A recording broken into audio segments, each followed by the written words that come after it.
Welcome to At Home with Music. I am Leon Ogin, and I have something fun to share with you today. And I'm calling this video the silliest thing ever written about Beethoven. Now, way back in the late 60s, when I was just getting started in music, I was given this volume, a whole bunch of volumes. It's called the International Library of Piano Music. And I'm holding in my hand here volume 14. This was published in 1969. That was right around the time that I started piano lessons. And this is actually a special volume which contains biographies of famous composers, a little bit about the history of music, the difference between noise and music.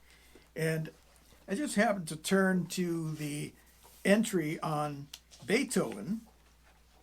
Let's see, I got to turn the page here. It's an old book, you know.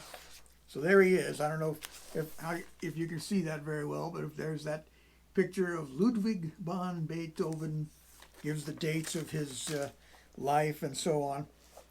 But there was one thing, and we'll talk more about the life of Beethoven in a future video as we continue to study the lives of great composers. But these are written for young people, and they can be very useful.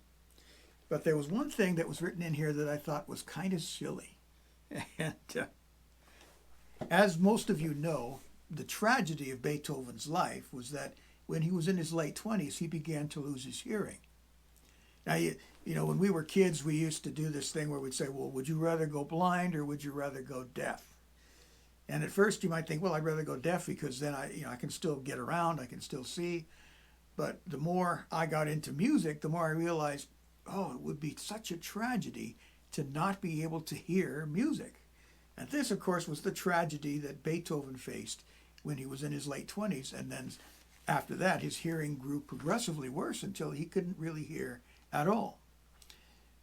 And so in writing about this writer, and I don't even know exactly who wrote these articles. If you go back to the beginning of the book here, I think there's the Music Reference Library, a bunch of editors that put this together. Anyway, whoever wrote this article wrote this: the blessing of perfect pitch. That's the ability, by the way, as I've explained in other videos, to hear a note in your head without any reference. So like if somebody played a C on the piano, you could hear that and go, yep, that's a C. Or if somebody said, sing a C, and you go, la, and there's the C. So the blessing of perfect pitch enabled Beethoven to compose without hearing. His deafness, this is the silly thing that was written in here, his deafness in shutting out distractions may even have helped him. His musical mind heard the music perfectly. I think that's kind of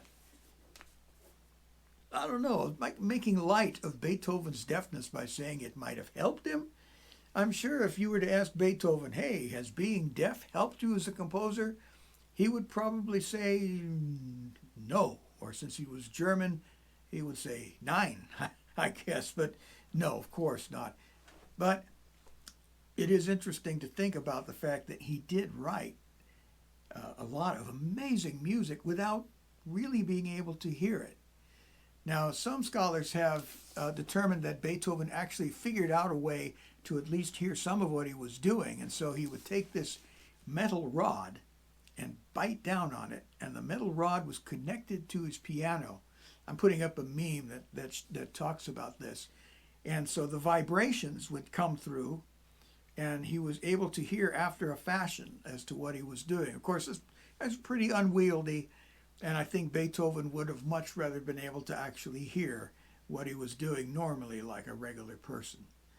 And nonetheless, his deafness drove him to great periods of despair and despondency and depression, and he even considered taking his own life. But I don't think he necessarily thought of being deaf as a help to his compositional abilities. Anyway, I always thought that was a rather silly thing. I happened to think about that one day, and then I realized that it was in this particular book that I read it. Anyway, just thought I would share that's a kind of a fun and silly thing that was written about the great composer Ludwig van Beethoven. Anyway, thanks for watching. And if you liked this video, please hit the like button. Also subscribe to the channel if you haven't done so already. Thank you for watching, and I will talk to you in the next one.